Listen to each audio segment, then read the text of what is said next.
Ladies and gentlemen, please welcome to stage Rob Tarkoff, Executive Vice President of Oracle CX and Oracle Data Cloud. Thank you. All right. Raises across the board. Okay, great. Thank you, everyone, for being here. Welcome to the best session at OpenWorld every year. Because it's about your customers, this year is going to be far better than past years because we have some incredible innovation to show. So let's get going. Today, our focus is going to be a lot more on the how than the what. We want all of you to walk away with a clear sense of not only what our CX philosophies are at Oracle, but also how we're building a future-proofed architecture for the future. You're also going to be delighted with our new Redwood designs. Isn't this amazing? The Redwood slide design, yeah? So it's impossible to fall asleep watching these slides. It like subconsciously keeps you awake. So that was the whole idea, and we hope you look forward to it. And not to be outdone, I'm reminded that our lawyers do not want to be left out of showing their stuff on Redwood designs. So here's their slide in case you want to learn more about safe harbors as we dive into CX. So every year when I do a keynote, I make it a habit to start about a story of my typically crazy family. This year is no exception. My wife and I are worried about the environment like a lot of you, thinking about our carbon footprint. We made a decision last year to migrate to fully electric cars. And my wife's owned a Toyota Highlander hybrid for about 10 years. It has 130,000 miles. So I thought it's a good time to go for a new car, but I wanted to upgrade to something that was a little nicer, a little more of a luxury SUV so we could take it around the town. But it had to be electric, and the state of the market for electric SUVs, has anybody looked at those? Not robust. It's a lot of new stuff coming on, not as well understood yet, so I did my research in the way all of you would expect as a CX person. I went online and offline. Love to show you the journey.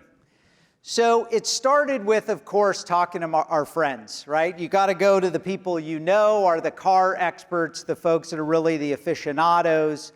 Then, of course, I went to Car and Driver magazine. I went to Tesla because Larry is on the board of Tesla. We test drove a Model 3, did some looking at Edmunds.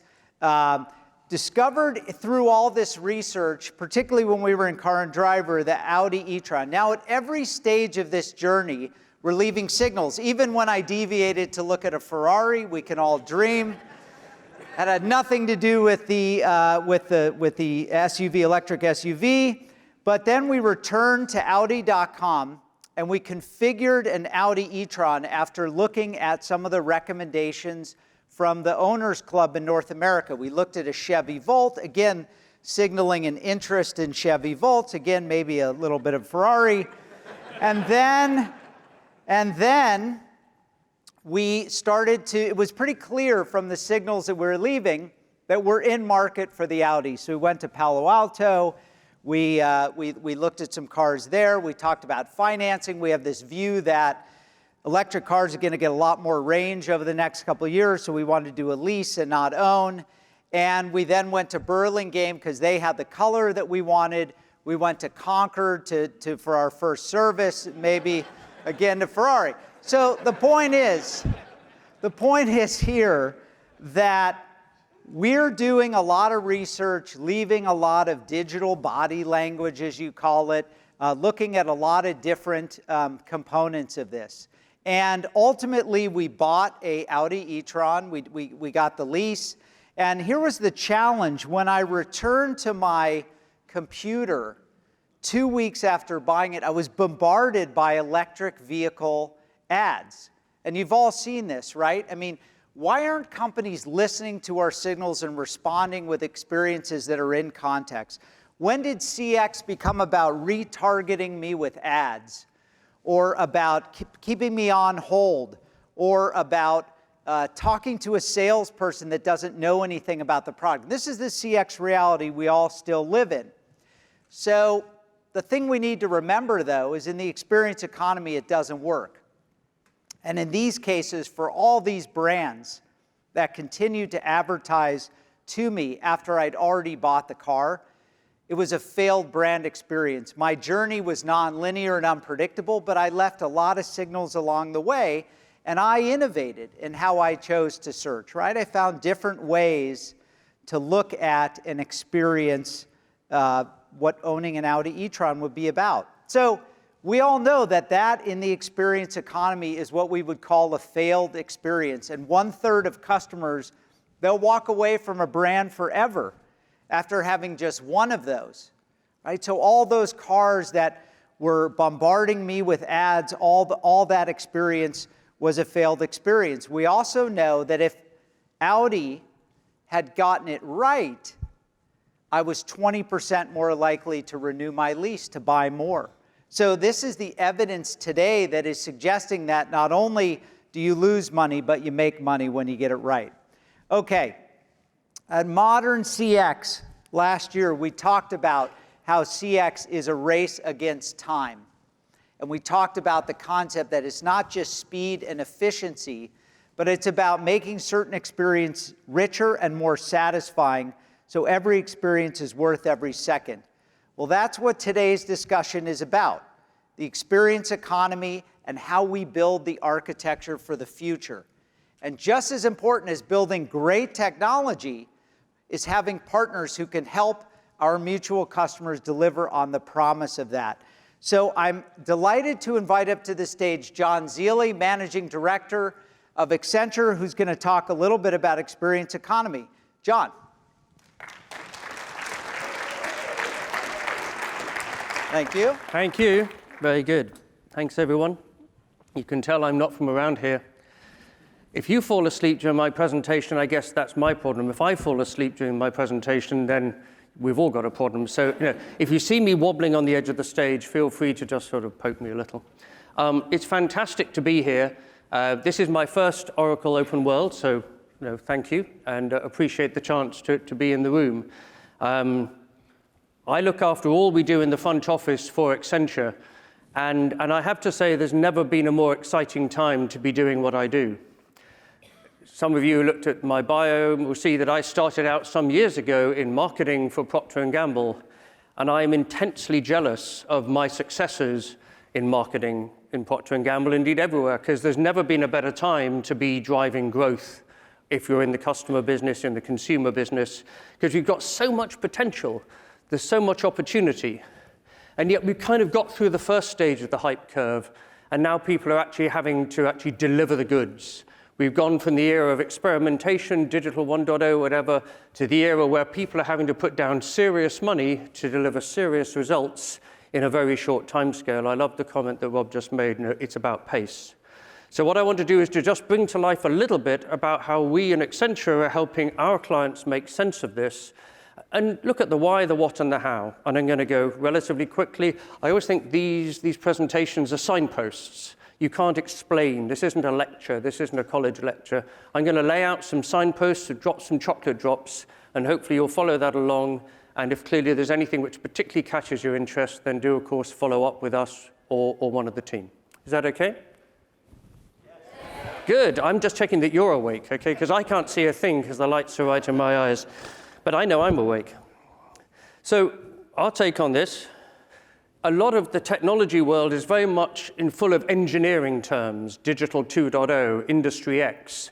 And we believe that in the front office and the growth space, we've got to be much more organic in our language, because fundamentally we are engaging with consumers and customers. They're living, we're living, and we've got to respond accordingly. And we found that the concept of living business sort of changes the conversation with many of our clients and many of our client stakeholders. I know that many of folks in the room here will be involved in making the case to your management, to your leadership, for some fairly significant step change investment in technology in order to unleash the power of all that latent data, all those data puddles, all those data drips you've got in your business, and you've got to join them together to make a data lake or whatever. So fundamentally, we're all standing at a position where we've got to make the case. We've got the big idea, but we've got to make the case. So I'm going to talk a little bit about how to do that, and hopefully, as I say, leave some of those chocolate drops. So we believe it's about a living business.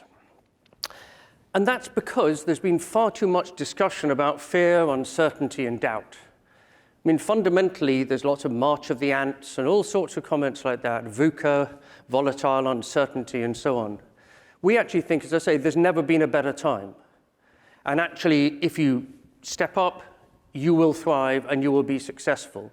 And we're beginning to find a real teasing out between the best and the rest in terms of folks who are waiting on the sidelines, not quite going, and folks who are beginning to step up to the opportunity. And this opportunity is all about relevance. It's all about that constant reinvention of what you do and how you do it and the scope of what you do and how you do it so that the consumer is absolutely engaged now. And what does that look like? So these are the sort of questions. First of all, there's a question about growth, things like growth possibilities. Where's the growth going to come from? At the end of the day, you often say, well, surely the market's X growth. And then you look and you see the sort of pop you can get with things like craft ale. Many people thought that the brown ale business was flat, and all of a sudden it takes off. You get huge changes which come from people like Uber and Lyft and Lime. Again, you think there's a flat line, and then suddenly we get e-bikes. So there's a constant reinvention of the demand signal. The other thing which you get is this focus on execution. Lots of people getting stuck in the ideation and experimentation phase, not enough people managing to scale. And that's fine if you're a startup, but at the end of the day, if you're a multi-billion-dollar business, you've got to find your way to scale. So these are all the different changes which are going on. And we're finding that we're seeing two curves go here. Along the bottom, you've got the time scale. Across the vertical, you've got the value. Lots of businesses are moving, and in truth, that dotted line could be slightly inclined up. We're all working harder than we've ever worked before, but it's still basically business as usual value. What we're really missing is that sort of kick. And what do I mean by that? I guess we've all got bank accounts. Not many unbanked people in the room, I suspect. Hands up if you're unbanked. No, I didn't think we let those people pass the sniffer dogs. So we've got to be careful. But the key thing for us is now, who knows about Monzo? Monzo? I can't see. Anyone have hands? Right, thank you. We've got one over there. Monzo is fascinating. Who's got teenage kids? Hands up. I'd have 4 hands if I could get that up. 4 hands. Monzo is brilliant. So you actually load your data, your money onto Monzo. It actually tells you your spending patterns. And it predicts in advance when you're going to be able to ring your mum or dad and ask for more money. It's a fantastic app. But the reality is that most banks have had that data in their databases for years, and they've just sat on it. And actually all they've done is pulled the lever when you've gone overdrawn and charged you an unplanned overdraft bill for that. So Monzo's capturing value, which has been latent. And of course, the classic retail banks are being disrupted as a result. And so there's huge opportunity there. And you've got to go after that opportunity, and we've got to talk about how to do that. Make sense? So let's do this. First off, I took a picture at the weekend, which I thought you'd like to see. This is me. Sort of do the hair a little bit. So one of the lovely things about being a consumer at the moment is you genuinely can be an individual. Going back to my Procter days, we broadly segmented by people who watch some programs versus the others. We didn't really address individual consumers. Now you really can address individual consumers. Not many of us do it, but the segment of one is a true concept and a true possibility. So we know it's there, and we know that it's being set as a benchmark. The second thing is the customers and consumers are out there all over the place at any time. Who's on their mobile phone at the moment not listening to my presentation? Gotcha. So, our customers are with us all the time. Our customers are out there, they're testing things, they're checking things out. There's this complete soup of stuff going on. The second thing is, who heard about the long tail, the death of complexity? If you work in the supply chain business, you've been trying to get rid of the small SKUs, and then all of a sudden somebody turns up and says, but the margin is in the small SKUs. The consumer loyalty is in the small SKUs. So all of a sudden, from having been taking loads and loads and loads of time to shift out the small stuff, you've now got to have various different flavors of food and vegan possibilities that previously would never have passed the sort of minimum order quantity which you required to just churn out the standard product. So you've got to embrace that. And then, of course, finally, you've got to be able to do it further, faster all the time.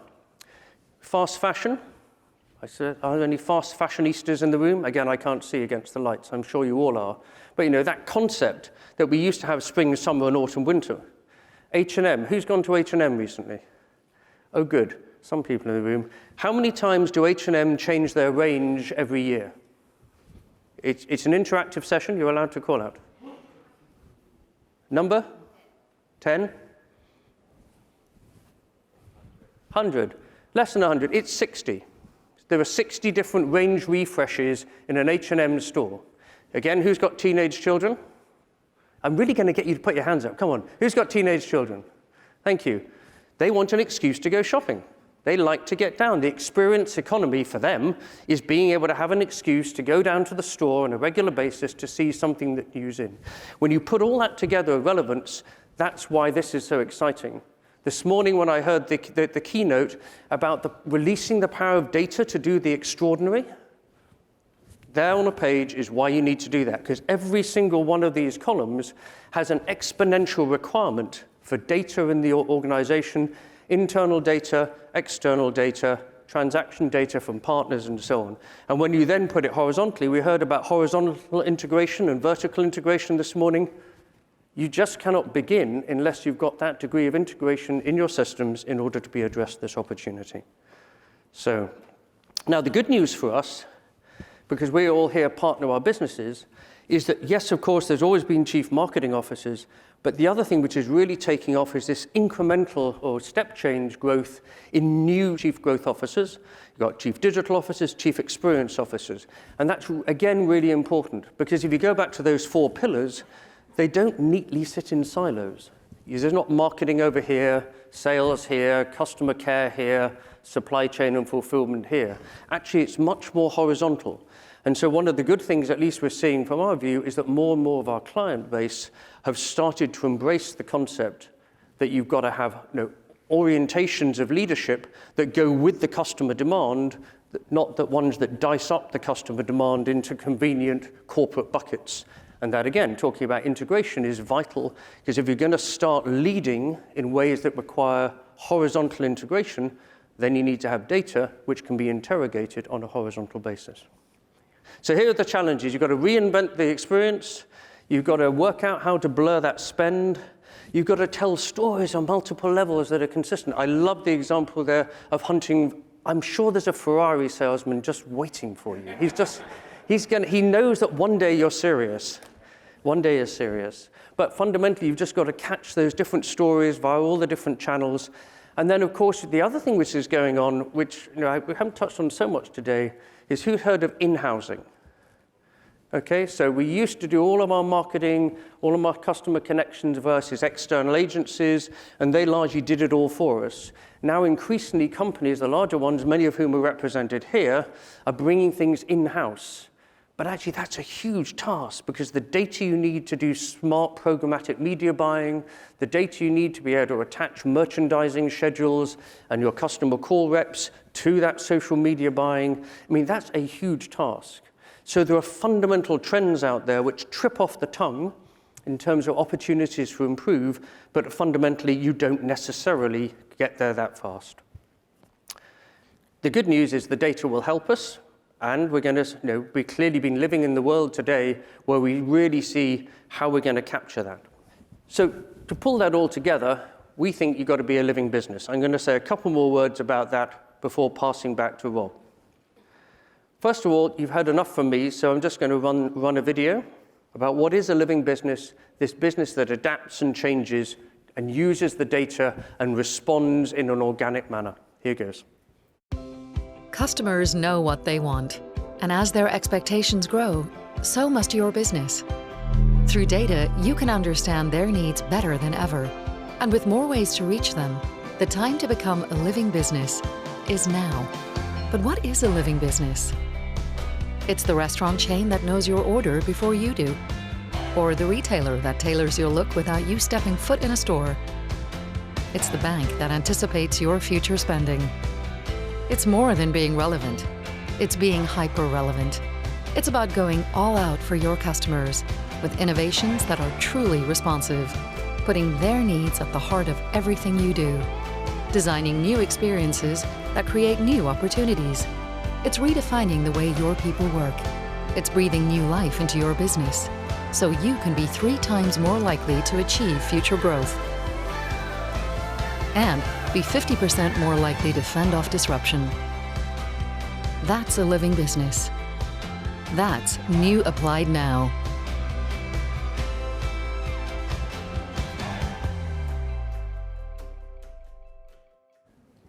Good. Let's talk about how we get there. So these were the things we brought to life there. The personality, never been more important to stand for something and to know that you stand for something. And I'm very impressed walking the halls earlier, hearing some of the conversations about the HCM capabilities which are now available. You've absolutely got to be able to connect skills and capability and tie it into purpose. You've got to have these 3 key attributes. You've got to really respond fast to innovation. You've got to provide experiences that are really wired back and use data to drive exactly what you're providing to different customers.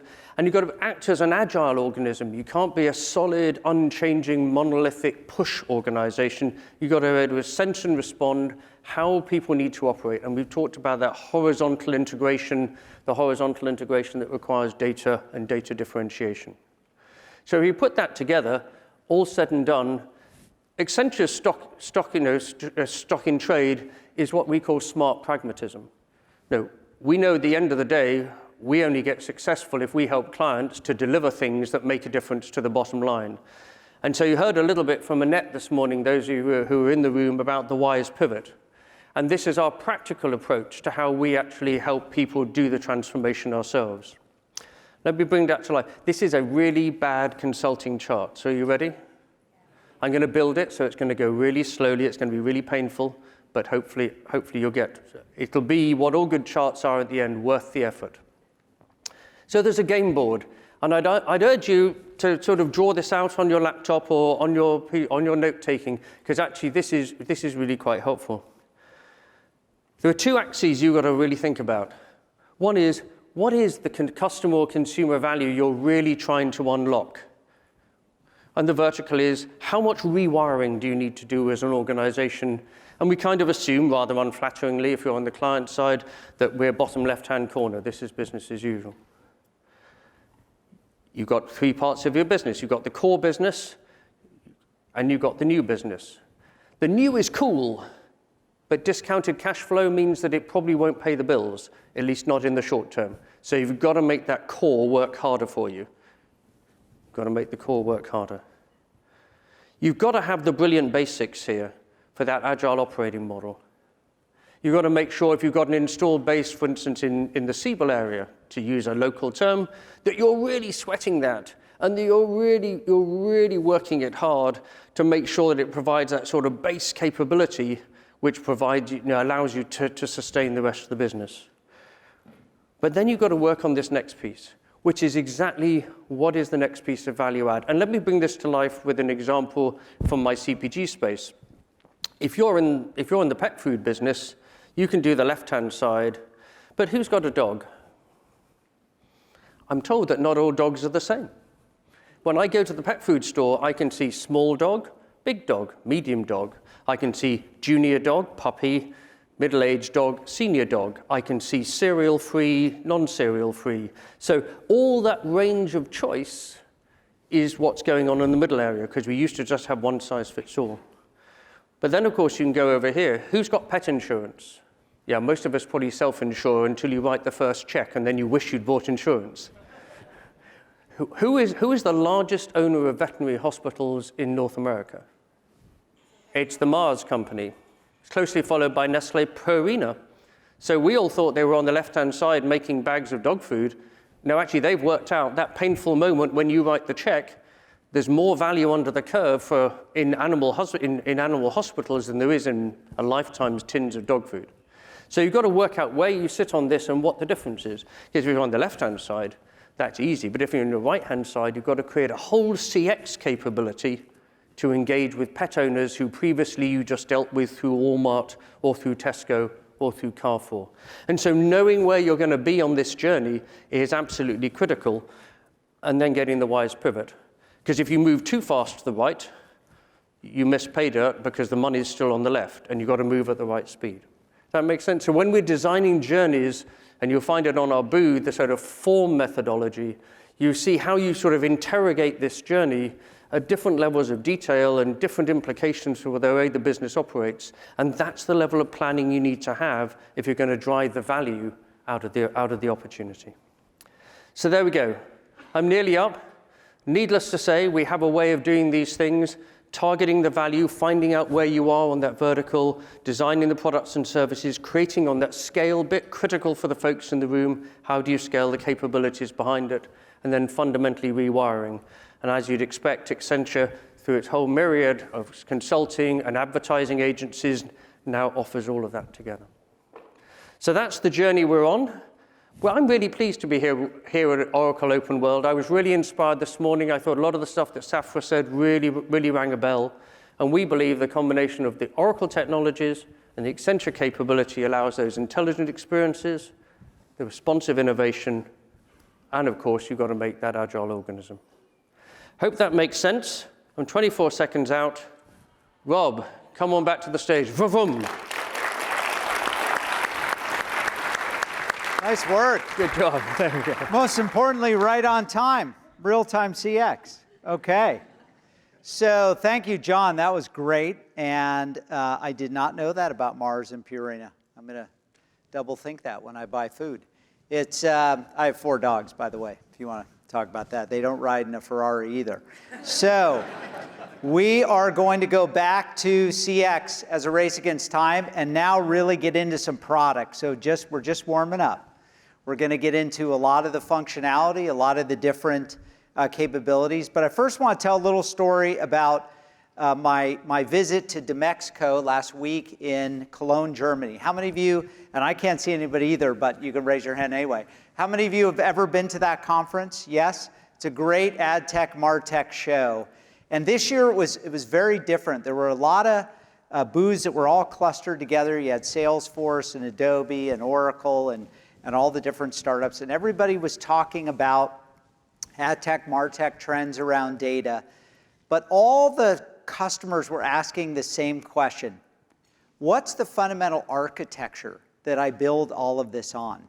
I need to know that at a foundational level, I'm building the right product from the ground up. And I have to think about things beyond just marketing applications. I have to think about data and data security. I have to think about the stability of my system. I have to think about how it plugs in to the rest of my organization. And they really wanted to understand, as I had conversations with them and as our team had conversations, how are you different? How is Oracle different in building this next generation of CX solutions? And you all know that we come from a heritage of 40 years in data. So as we've made clear, as Larry talked about in his keynote, we start with a data-first approach, and we build things in a very particular way that's unique in the market and different from our competitors. So I'd like to go into that a little bit by first starting with our market vision for CX. So apologize for those of you who have seen this, but if you haven't, it's a simple way to understand Oracle CX and really why we're different. It starts with, as John was talking about, this transformation of the customer. When you're doing a journey looking for cars, like my wife and I were, when you're looking for products in a B2B or a B2C setting, every brand has to understand the fundamental tenets of skyrocketing expectations, of consumers driving innovation, of nonlinear journeys, all the things we've been talking about at this conference. It's a fundamentally different way of thinking about customers. And when you understand customer signals and customer intent from this context, you understand how you have to, as John was saying, transform the way you think about fundamental processes. Marketing cannot any longer be showing bad ads after somebody's already made a purchase. It has to be invisible. It has to be contextually aware. You have to be expert at bringing signals that your customer leaves into a conversation. That conversation can be over multiple channels. It can be at multiple times. It can be at multiple points in the journey, but it has to be invisible to them. Service Service has to be predictive. It has to be transparent. The greatest story in our CX portfolio of customers always has to do with somebody who saw a problem way before a customer had any idea that their product or their capability was in need of service. Because service then becomes about a relationship, not about break fix. It's about predicting what your needs are and helping you get to the next stage of your use and enjoyment of a product. And finally, digital sales.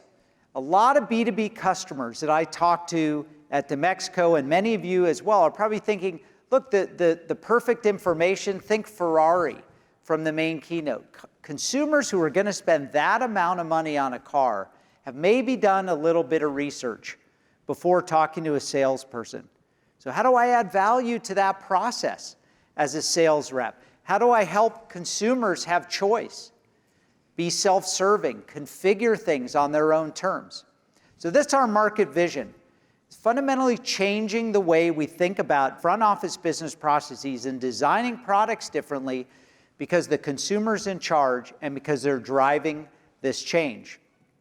And in order to have success in real time, you have to have signal detection at every point in the journey, personalization at every point in the journey, and reaction time at the moment when you need it most. And if you have that as a starting point, as a market vision, you can then start to understand how do you build the products to respond to that. So when the customers at Demexco ask me, what's your architecture? What makes Oracle different? We discussed with them these four main things. Real-time CX requires a front-to-back office system that runs on the same platform. And so we're going to be talking about that today. How are we migrating all our CX solutions to the common platform that is used by all Oracle applications? And how more and more is real-time CX connected to assets, people, and policies that are in the back office that help improve that experience. Second, we're going to be talking to you about how applications are updated in real time. And you've heard about some of this, how we use DataFox for firmographic B2B signals, how we use Data Cloud for profile enrichment, how we use third-party data sources to help improve the flows and be built in, smart data built in to the business workflows in our applications. We talk a lot about prescriptive modern UX as part of Redwood, and we're going to show you what that really is, how machine learning and voice are built into the user experience of, again, all our applications across the entire suite of CX and Oracle apps.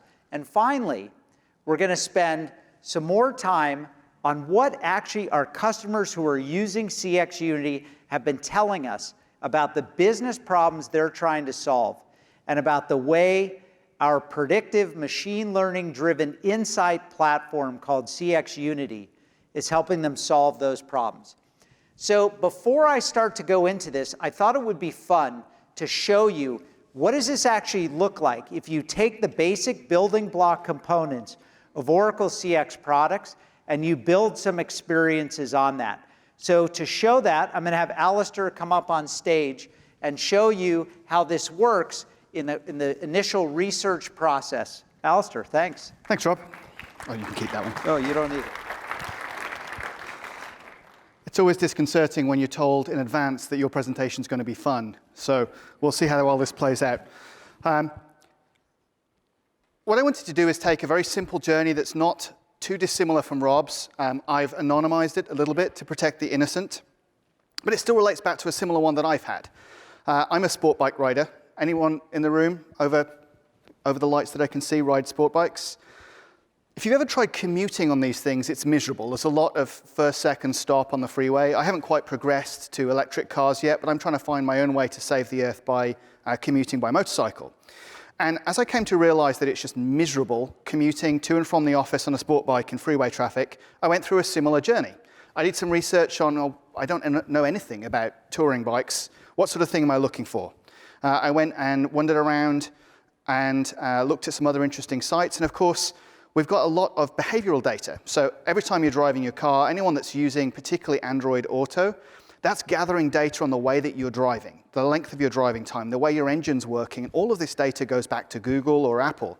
So as a brand, Supremo's got access to ride data, telling me how long was my ride, what was the average ride time, was I riding in twisty hills, or was I stuck on I-5? I went and looked at some other consumer brand sites, starting to do some individual research. And I just did some sort of general Google searching online. There's not as many Ferraris in my story as there was in Rob's, but that's the difference in our career levels. So after we've done this, this is an opportunity to take this signal data. Now, this signal data has worked its way through Unity. Unity's integration with CX marketing has generated this email. And we can see the fact that they know me, I'm an existing customer, and there's some details to my current bike. But there's a bike that seems to be my dream bike that's been perfectly configured. On the right-hand side, you can see some invisible marketing. We've selected benefit statements that are pertinent to me that have been put into this to encourage me to click through. And this bike looks really cool, so I'm going to click on it. This is going to take me into a CX commerce site. Along the bottom, you can see some content that's been targeted towards me. All good bikers need beards. I'm working on mine. I'm not quite up there with Cooper Evans. And we've got some content that's targeted to try and engage me together with a continuation of my bike. I'm going to drill in and configure this thing. I'm not a big fan of gold, so I'm going to change that out to be blue. Behind the scenes, CPQ is making sure I'm choosing options that are valid for my buying experience. I'm going to need a set of bags to carry all the junk that I seem to carry around with. And you can see in the bottom right-hand corner, we're changing the targeted content. These behavioral signals are really fine-tuning the fact that I'm an existing biker. I'm really looking at switching to commuting. My configuration seems to align with that. And we've got content to try and keep me engaged with the brand, an opportunity for me to do more research without leaving my current context. I can move over into a checkout process, and I'm seeing cross-sells of commuter gear. For some reason, commuter gear seems to be black, which is kind of stealth. You're more likely to hit someone that's driving or riding in black, but what you're going to do, together with my bike.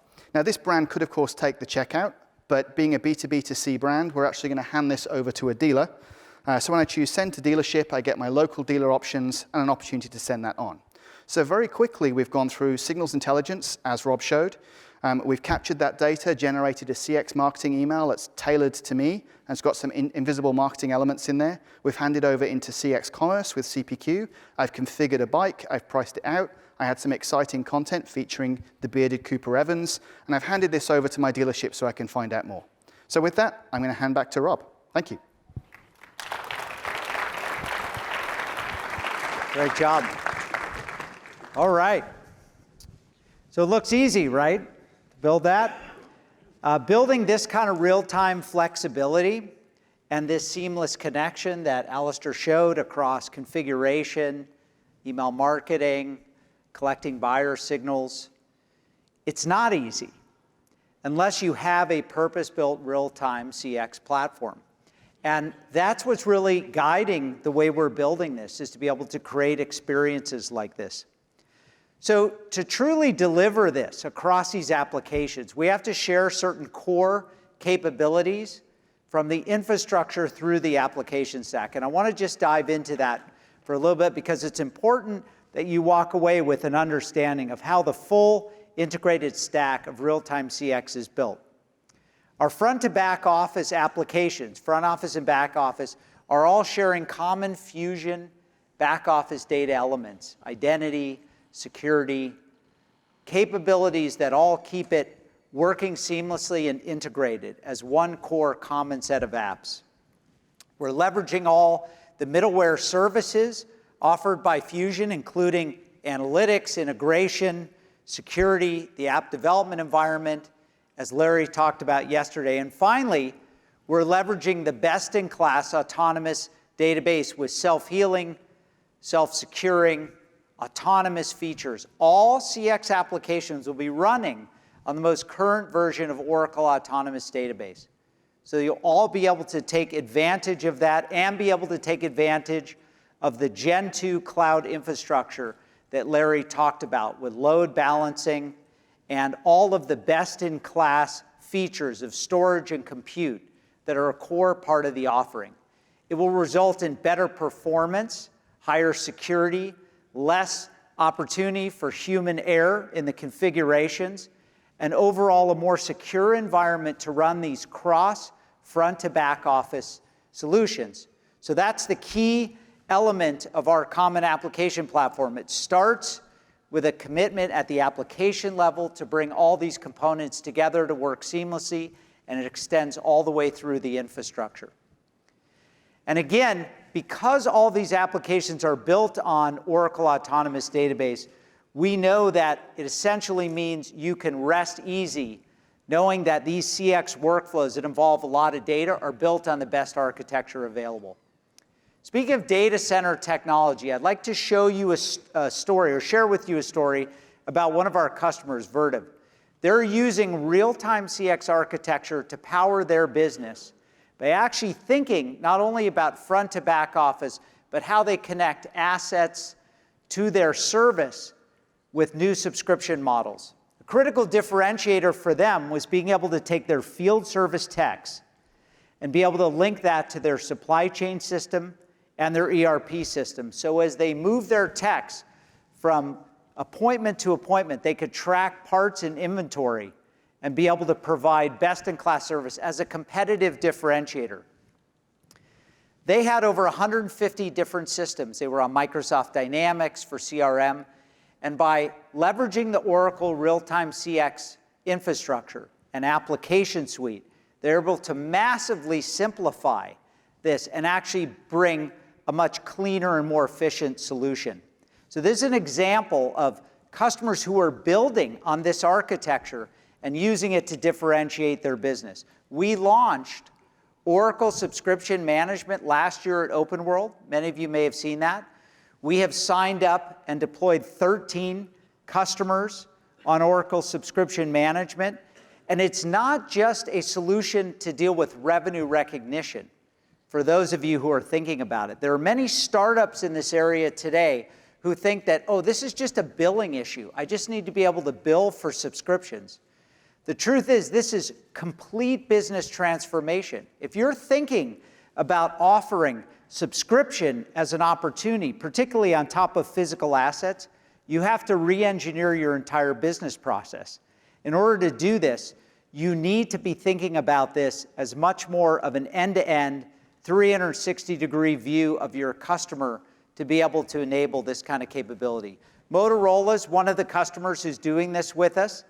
They're actually finding today that subscription management is a way of offering new service to their customers, and they're implementing it to connect the front and the back office and be able to more conveniently sell solutions. Sportable scoreboards is my last customer example. This is, again, examples of our customers who are using this real-time CX architecture to transform the business. Let's take a look at how they're thinking about this. Let's roll the video. Well beyond the value of a score in a game and who wins and who loses is all of the life lessons that are learned through competition. For a field that's never had a scoreboard before, for kids who have never played with a scoreboard before, it elevates the entire experience. We see the impact in our local community, but that's replicated thousands and thousands of times in communities just like this all across the country. Literally hundreds of thousands of young people are able to compete on an athletic field with a scoreboard that validates their experience and says, what you're doing matters. We don't get from where we are to double the size of the company in a mature market by doing things the way we've always done them. This is transforming the way we address our business very fundamentally. We don't need to go to market the exact same way that we've historically gone to market. We have to be better on the sales side. We have to be better in fulfillment. We need to squeeze out inefficiencies. This is about teamwork. It's about hard work. It's about learning to have your back and you have my back. It's about learning to work hard. It's learning to win, and it's learning to lose. When we see a photo of a team posing in front of their scoreboard, it completely validates not only what the kids are doing, but what we're doing here. They could take their picture anywhere. That's what we talk about. So we circulate that photo internally to everyone in the organization. They get to see that and say, what we're doing matters.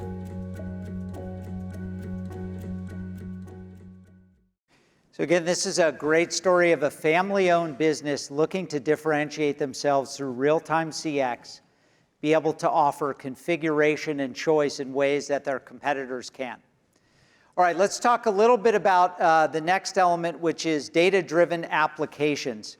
We talked about DataFox bringing this model of firmographic signals with advanced artificial intelligence and curation of data to the front office. One of the things that DataFox offers that a lot of our competitors don't have today is this ability to deeply embed in the workflows signals that are in real time changing the way you think about an opportunity. If you have an account that you're pursuing and an event happens, financial event or otherwise, how do you update that to know whether or not that should be a priority account? We're now integrating DataFox with Eloqua as well to be able to change the way that you market. Over 1 billion different company data points are sourced every year for DataFox, 22 million new businesses, 21 million signals. So this is a very rich, real-time, constantly updating data set that's now part of the core application. And this philosophy of data-enriched applications is being developed across the entire CX suite by integrating DataFox and other third-party data sources.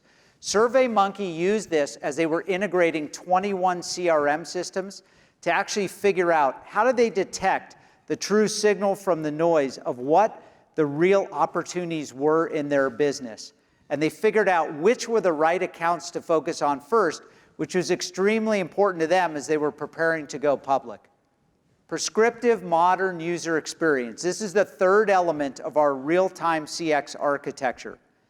We're building UX in a much more guided, machine learning driven way to avoid awkward conversations with prospects, to allow data to be captured in the right way, to actually allow sales reps and service professionals and marketing professionals to focus on what they do best rather than entering data into the applications. We also have built voice as a first-class citizen using the Oracle Digital Assistant that provides the ability to use this as a set of dialogues and a platform to build voice interaction on top of all your applications. Here's a vision of this. For those of you who didn't see at Modern CX, the user experience. Just take a look at this compared to your traditional sales application. You see everything together in one screen. All the information is there, a heterogeneous set of information. What leads you should be working on, what solutions are available for you to get trained on, where are you against your goals. Redwood also supports a collaborative process across all the applications. So the experience is never just one person at your company. This allows people who are in the application to collaborate with others who can help them on the pursuit. So this is a complete reimagining of our applications. And you saw some of this from Hillel in Steve's keynote. One of the hardest things to do is to be able to implement this across an entire application suite, and we're doing it. And we're starting with inside sales and with sales. If you look at this, this is a great example of Colin. He's visited our website. He's an IT director. He's left Digital Signals. He's downloaded a white paper on the mobile check-in product. He's received the first email, as you can see, in the follow-up campaign. Redwood prompts our reps with recommended next actions, even suggesting what white papers or URLs should we download based on buying patterns not only of Colin, but of people like Colin in other companies. Customer intelligence. This is the fourth and final part of our real-time CX architecture. We launched CX Unity, if you haven't seen that yet, and we have made so much progress with our early adopters in thinking about how personalization drives revenue and how this customer intelligence platform can amplify personalization by constructing and managing a customer profile in real time, and by actually looking across multiple touch points in the journey at any one time and construct on-the-fly sets of actions, prescriptions, directions on what you should be doing to get your customer to the next stage.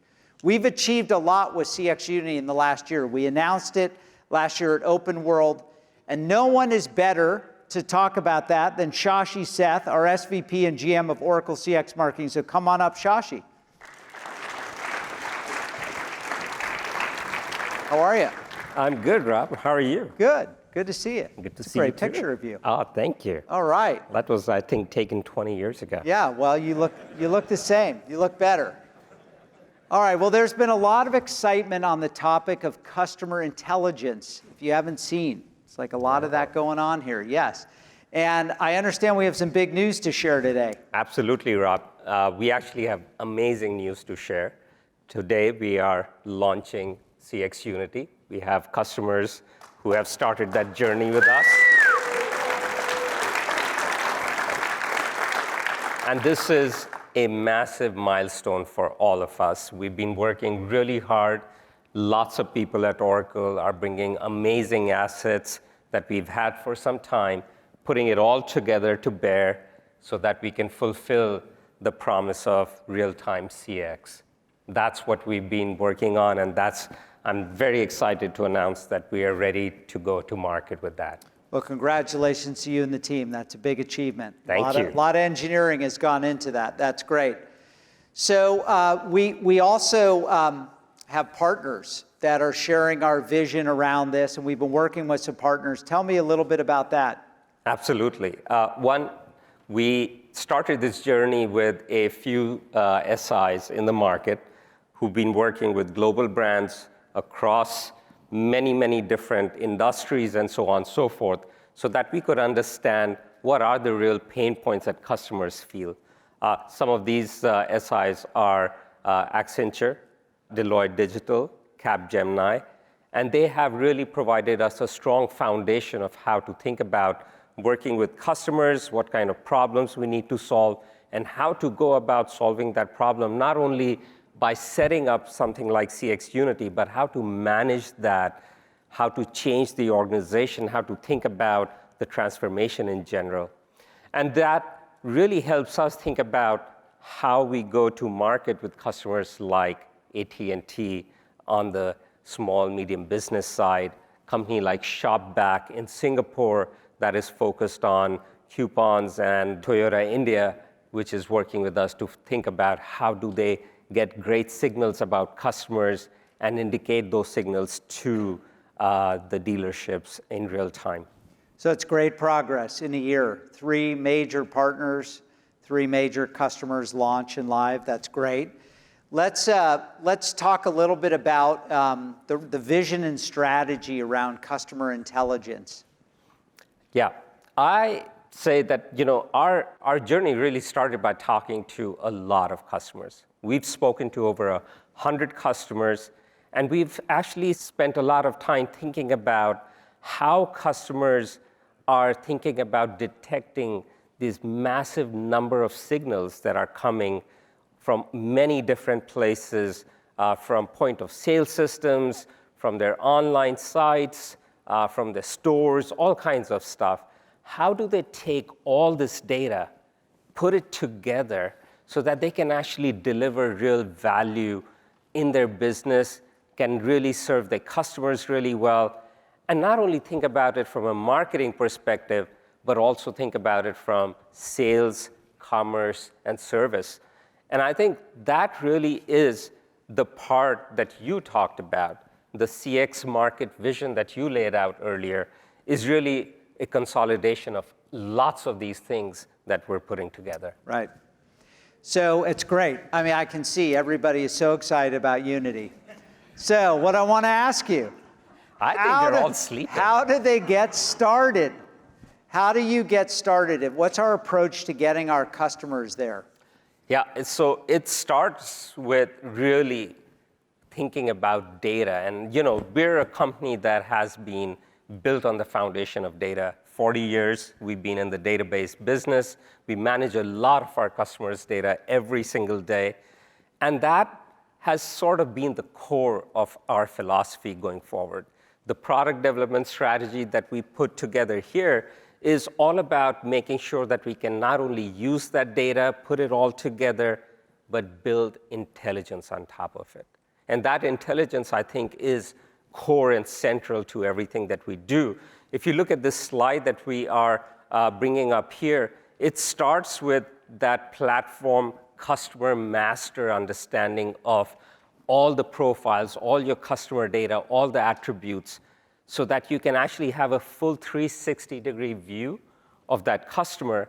And when you can layer on data that we have in products like Data Cloud, DLX is a great acquisition. If we can layer that on and get a deeper understanding of the customer so that we can then go from unknown to known customers, sort of stitch together the MarTech and the AdTech pieces together, then we can go really, really deep. And if you think about, this investment didn't just start yesterday, Rob. Right. Right? We really spent a lot of time building towards this with acquisitions that started way back. We started building customer data master a long time ago. Then we acquired BlueKai. And we've got incredible assets like Maximizer, focus on A/B testing, multivariate testing, and depersonalization. And we got Crosswise to do ID resolution in real time. We had Infinity to collect all the data that is clickstream data and behavioral data and put it all together. We're building all of that, all those incredible assets that were all in the data space are now being brought together into Unity so that our customers there's been an ongoing investment, and we're integrating all these capabilities in. Absolutely. That's great. Let's talk a little bit about, if we can, just what the ultimate sort of complete customer intelligence platform looks like. Yeah. So look, if you really think about your website, people are coming to that website in large quantities to learn about your products, to buy products, to make decisions. And very often, you are not sure who that person is. If they aren't logged in, if they haven't actually given any signals, they haven't downloaded anything and filled out a form, there is that journey that is unknown, and you quickly want to understand who the customer is, get them to that known piece. And so both in B2B and B2C businesses, we're really trying really hard to go from that anonymous customer to a known customer using ID resolution in real time, connecting the dots, taking all the signals, taking away the noise, and putting it all together so that we can very quickly understand who the customer is, do deep personalization, fulfill their needs, and be able to serve these customers really, really well. It's great. No other company has this capability, Shashi. Oh, of course not. Okay, I good. mean, it's us, right? Great. Okay. Just want to make sure we got that in. All right. So we've talked about at a high level that it's about real-time personalization, right, across this whole journey. Yep. Let's talk about some of the early adopter use cases. So tell us a little bit more about AT&T Business. Yes. So AT&T was one of the first customers we spoke to. They clearly had some needs around 25 million customers that they work with in the SMB space, 50 million profiles, 25 different data sources, 7 different assets that have been brought in from outside in terms of data enrichment layers. And putting all that together isn't easy. And so Accenture and we have been working with them to be able to really understand the use cases that we need to solve. And those use cases are simply around how do I understand who my customer is, what do I need to sell them, how do I sell it to them, can I actually even sell it to them in different states and geographies.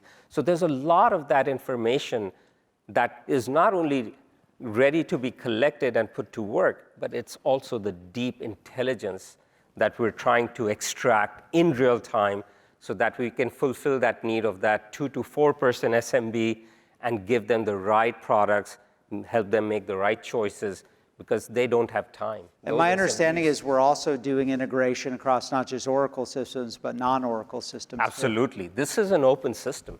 This is a system that works across all your data assets, whether they're from Oracle, other parties, homegrown systems, and be able to connect and take action in whatever applications you have already deployed. It's great. Talk about Toyota of India. Toyota India is one of the fastest growing Toyota businesses in the world. They have lots of dealerships, and they have this particular problem of having huge amount of competition. People have lots of choices. And so they came to us and said, we'd like to understand our customer so that when they are ready to show up at a dealership, I want to make sure that the dealer understands exactly who they are, what kind of car are they looking for, what would attract them, is it the right color, is it the right price range, so that we can convert sales faster and better. And so that is a unique problem that sort of is in the B2B2C space, right? And it really extends the capabilities of Eloqua, which they already use, and so we're bringing all that together. And so let's talk, just to close this up, about, before we bring John back on stage, CX Unity, as you think about this and all these capabilities, what are the key points of differentiation for those who are comparing to other solutions? I think it starts with scale, right? It's the breadth and depth of data that is massive. When you really think about 300 million profiles, 1,500 attributes, no limit on size of the data, I don't think there are too many people that can even talk about that. And then it is the real-time nature. You talk about real-time CX. It is truly about the real-time nature of this business. Can you take that huge, massive scale and put it to work in real time? Not minutes, not hours, not days, in seconds, right? Then when you layer on great data that we have, like ID resolution, enrichment, change the schema in real time often enough so that you can provide a lot of intelligence and keep it open, right? You talked about the fact that it's not just about the Oracle applications, it's about everything that you have. So I have an idea. Yeah. I'm dying to see this. Oh. Before we bring John up, should we have Alistair demo? Alistair, are you ready? Are you ready? Okay. Alistair, come on up. Thank you, gentlemen. Okay, I'm going to keep this short because I know you've all got cocktails with your names on, and we want to get back to John. My team is tasked with building a lot of the first phase demos, so we get to be the first customers a lot of stuff. And we had so much fun playing with Unity. This is Unity wearing its sneak peek preview Redwood aesthetic. And we started out with one of the out-of-the-box data models. They're pre-configured for a load of industries. And you can see here, once we set up the initial view, you get all of these out-of-the-box objects grouped into individual categories. If we look at one of these, you can see the 47 attributes that go with customer. So we get a lot of this just ready to go when we start out. But of course, all of this is extensible. So here we're looking at the behavioral data. And if you look at the second object down, we've got the IoT ride summary. That's the object we created to start tracking the ride data that was coming in from the Supremo mobile app or the connected bikes. On the right-hand side, you can see all of the fields that make up the out-of-the-box event model. We've actually made a couple of changes to medium and event that haven't yet been published. Now, if we flip over to transactional, I want to show you how easy it is to add new elements of this. So we just click on the add sign at the top. Obviously, I pre-recorded this for speed. I knew we'd be a bit behind at this point. But it's as simple as describing the objects that I want to add, and on the right-hand side, putting in the elements that I'm going to use. Now, once I've created the various aspects of my model, of course, everything's subject to this incredible identity resolution technology, not just for the schema that Oracle provides, but for any objects that you add. So where you're describing events or behavioral elements or product elements that are unique to your business, you can use this incredible technology to start to tidy up this data and make best advantage of it. Now, we created a segment, which is the one that triggered the email way at the beginning, and I wanted to show you how this was set up. On the right-hand side, you can see a palette of smart data. The stuff at the top are some of the key elements that came with the out-of-the-box model that we chose. There's about 100 of these out of the box, and we just focused this down to the ones that were relevant for our specific demo. And I can look at some of the other elements, the data enrichment pieces. This is the intent attributes that are coming out through integration, in this case with Data Cloud, where I'm starting to use behavior outside of my digital properties to know the customer as they come into my experience. So to create my segment, I'm just dragging elements from the right-hand side into the left-hand side. So you can see here, I'm targeting customers that are just in states that have a Supremo Motorcycles dealership. I'm targeting customers that we have attributed as being premium customers. This is probably data that's coming from Data Cloud, but of course I can augment this with data from my own models. I'm looking at the lifetime value of customers and targeting these special promotional offers towards those customers only. But I'm also looking at this aggregate attribute data, understanding this large amount of IoT data that came in to say, show me customers who have changed their ride or drive behavior. They're the ones I want to target because they're likely ready to change. And then last but not least, we've got product interest in touring bikes. Again, this is data that can come from Infinity streams on my own site, as well as information that's coming out from Data Cloud. Of course, you can't do anything fun unless you can measure it, get a sense of what's actually going on in your business. So there's all this really cool analytics dashboard and data. You can configure all of this stuff and tailor it based on the amalgamation of content that's coming out of Unity. So as it understands all of the things across your business, you can pull this into one place to get a single view of the customer, as well as the analytics you're trying to measure. I hit my time frame, so I'm done. Nice job. Thanks. Nice. Great job. All right, so you saw it. It's real, and it's working, and we're working with great customers, as Shashi talked about. I'd love to invite back up John Zealy, and we're going to have a little bit of discussion on customer intelligence, and then we're going to wrap up. So, John, come on back up. Hi, John. How are you? Good to see you. Thank you. Are we standing? So, John, I am curious. We've talked a lot today about customer intelligence, about Unity, and what are you hearing from customers at Accenture about this? I think there's a couple of things. First of all, and I think I'll strike a lot of chords here, a lot of what you've just shown is really outstanding, but many of the internal clients for a lot of the folks in the room don't really understand the job to be done. And so there's almost a technical deficit. They think this is kind of easy, or it's like plug and play. And so I think what I've seen here today is going to really start addressing the client's needs, that they think this is easy, but it's been virtually impossible. Now it's getting easier. So, data has got a bad rap. How many people have spent tens of millions of dollars on databases that never worked? Not Oracle. Not Oracle. Not Oracle. Yeah. Other brands are available in that case. But now you're closing the gap. You're making it easier, faster to get the output you need, which is really impressive. And that's what we're hearing from clients. They need it better, faster.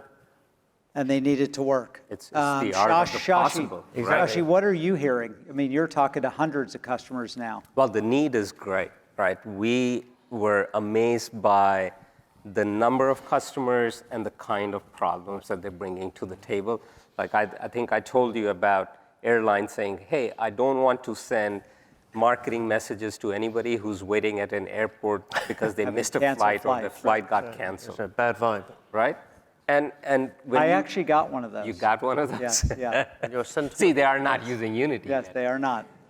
But I think what we're hearing from customers is the time is right, the need is great, and they have a lot of these use cases that need to be solved. But I think it's also the realization that you said that they will need help in going on this journey. Right. This is not just about the data. This is not just about the intelligence, the platform that we're building. They do need partners that can come in and show them the way one step at a time. And you picked that up just on the AT&T example. They had lots of data puddles, and now they've got a data lake. And that makes the huge difference. And it's easily said in less than 10 words, but the impact on their business is huge. Let's talk about AT&T a little bit. Tell me a little bit about, sort of as you've been working with AT&T, how have they been tackling some of these challenges, Shashi? They've been doing a lot of work by bringing in disparate, siloed applications that have been stitched together over time because none of these solutions existed before. And as you said, there were puddles. That's right. Now they have a lake. And as they went through the process, they hired the right kind of people, brought in the right mentality, brought in the right partners, and then they saw what was possible. And then they took the next step, which was, oh my God, can you really now take us beyond the data lake into this customer intelligence platform and solve these kind of problems for us? And that's where we stepped in. So it's just right timing, I think. And I think people are opening their eyes and their minds to these ideas that I think were sort of put away in the bucket of I'm not sure these can be done. Correct. So, John, I want to hit one more question here.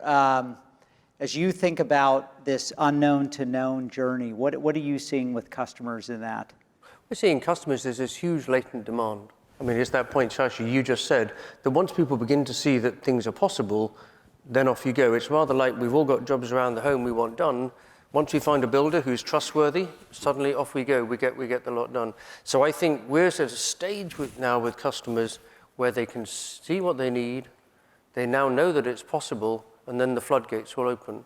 And when you start having chief experience officers, chief customer officers, people who genuinely own the horizontal, not the vertical silos, then off we go. And collectively, we can make a huge difference. It's great. Shashi and John, thank you very much. And You're more than welcome. Look forward to talking more about it. See you Great. later. Thank you. Thanks, Warren. Thank you. Thank you.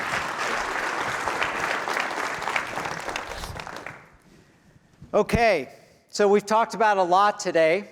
We're talking about real-time CX, the journey that we're all on together around customer intelligence. And I want to leave you with the 4 main things here that we hope you took away from today. First, the experience economy remains the driver for innovation. We're delivering best-in-class real-time CX. We're building this all-integrated front-to-back office with prescriptive UIs and data-driven experiences. And underlying all of it is a customer intelligence platform called CX Unity. We're extremely excited what we have ahead of us. Thank you all very much.